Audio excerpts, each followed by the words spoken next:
तुम क्रिकेट खेलते हो? जी नहीं। हॉकी? जी नहीं। गाना वाना गा लेते हो? जी नहीं। खाना बनाना तो आता ही होगा? जी नहीं, कभी बनाया नहीं।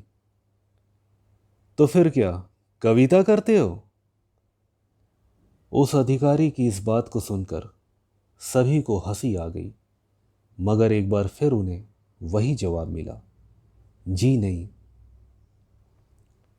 ये बिल्कुल अजीब बात थी कि अधिकारियों के हर सवाल के बदले उस नौजवान ने इनकार में जवाब दिया, लेकिन उसके इनकार में एक अजीब सी दृढ़ता थी और आंखों में आत्मविश्वास की चमक, जिसे देखकर वहां के अधिकारीगण चकित थे।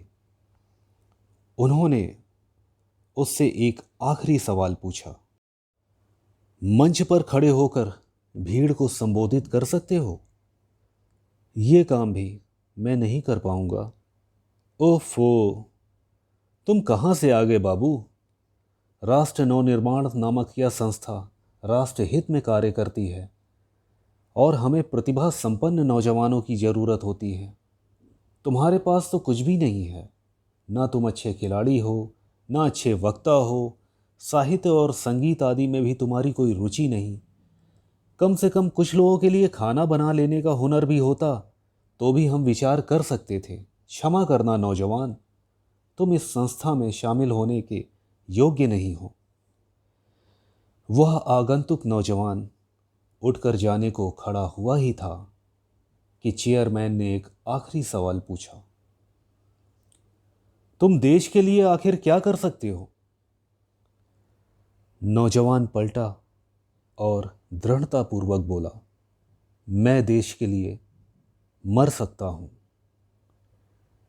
ये जवाब सुनकर चेयरमैन के होश उड़ गए। उन्होंने उसे बैठने का इशारा किया। कुर्सी पर बैठकर नौजवान ने बताया, 62 के युद्ध में मेरे दादाजी शहीद हुए।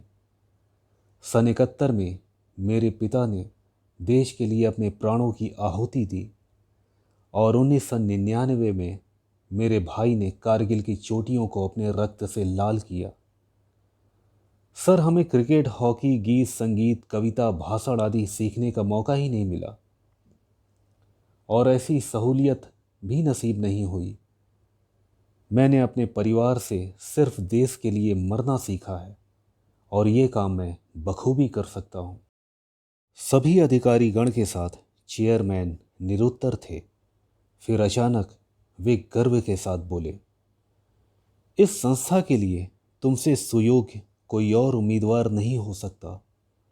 और फिर ऊंचे स्वर में पूरे जोश के साथ बोले, तुम्हारा स्वागत है नौजवान, जय हिंद। तो ये थी दीपक कुमार द्वारा रचित कहानी सुयोग्य उम्मीदवार और मैं दिनेश कुशवाहा। धन्यवाद।